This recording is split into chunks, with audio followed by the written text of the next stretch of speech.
মরিতে হবে অমরকে কোথা কবে। সত্যি তো, কালের নিয়মে আমাদের সকলকেই এই পৃথিবী ছেড়ে চলে যেতে হবে, কিন্তু কিছু ভালো কাজের মধ্যে দিয়ে আমরা প্রতিটি মানুষের হৃদয়ে থাকতে পারবো। সেই ভাবনাকে মাথায় রেখেই আজকে এক বিশেষ আয়োজন।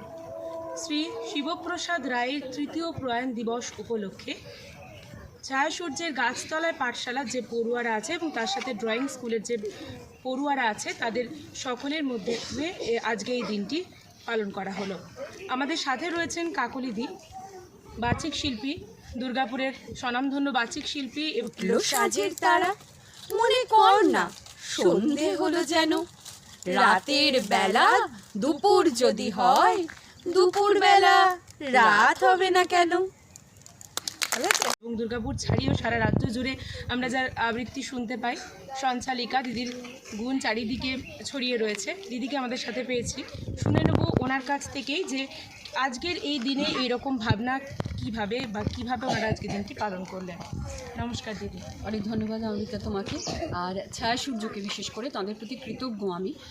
ছায়া সূর্য যখন থেকে শুরু হয়েছে, একদম শুরুর লগ্ন থেকে না থাকলেও বেশ অনেক দিন ধরে আমি এর সাথে যুক্ত, এবং আশিসের সমস্ত কাজকর্ম এবং সজলা ওরা যে কাজ করে সেই কাজের প্রতি আমি ভীষণভাবে আস্থাশীল, এবং আমি মনে করি যে সমাজে আমাদের প্রত্যেকের একটা দায়বদ্ধতা আছে, এবং সেইখান থেকে আমরা যদি অনেক মানুষকে কিছু নাও করতে পারি, একজনের জন্য যদি কিছু করতে পারি, তাহলে সেটা কিন্তু আমাদের পরবর্তী প্রজন্ম কিন্তু কিছু শিক্ষা পাবে এবং সমাজের জন্য সেটা ভালো কাজ বলে আমি মনে করি। তো আমার বাবা, মানে আমার শ্বশুর মশাই, তো বাবা চিরদিন চাইতেন যে যখনই আমরা কোনো জন্মদিন সেলিব্রেট করি বা মৃত্যুদিন বা বিবাহবার্ষিকী যে কোনো অকেশানে, বাবা বলতেন যে অনেক লোকজন ডেকে যাদের কাছে অনেক কিছু আছে, যারা প্রতিদিন ভালো মন্দ চাইলেই খরচা করে খেতে পারে, তো তাদেরকে ডেকে অনেক কিছু ভালো মন্দ একসাথে মাছ মাংস অনেক কিছু খাওয়ানোর থেকে যারা একটু পিছিয়ে আছে তাদের মাঝখানে গিয়ে যদি আমাদের সাধ্যমতো কিছু আমরা তাদের জন্য করতে পারি, তো সেটা হবে সত্যিকারের সেলিব্রেশন।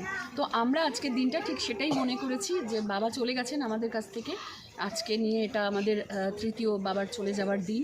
তো আমরা মনে করি বাবা যাননি, বাবা আমাদের মধ্যে আছেন বলেই আমরা এই যে এতগুলো বাচ্চাকে পেয়েছি, এদের প্রত্যেকের মধ্যে বাবা বেঁচে থাকবেন। তো সেই উদ্দেশ্য নিয়ে বাবার সেই যে ধারণা, বাবার যে সেই আদর্শ, সেটাকে আমরা মাথায় রেখে আজকে এই ছায়াসূর্যের যে গাছতলায় পাঠশালা, সেই বাচ্চাদের মাঝখানে আমরা আসতে পেরেছি। এজন্য আমি অনেকটা দূর বলে আমাদের আসা হয় না, কিন্তু প্রতিদিনের ওদের আমার কার্যকলাপ কিন্তু আমার নজরে থাকে, এবং আমি ওদের সঙ্গে সবসময় আছি, যে কোনো সময় থাকবো। এরকমভাবেই আরও অনেক মানুষ আসুক, ওদেরকে উৎসাহিত করুক, ওরা সমাজের মূল স্রোতে দাঁড়িয়ে নিজেদের পায়ে দাঁড়িয়ে ওরাও আরও কারোর জন্য এরকম দিনটা ভাবুক। আমার এটাই ইচ্ছে।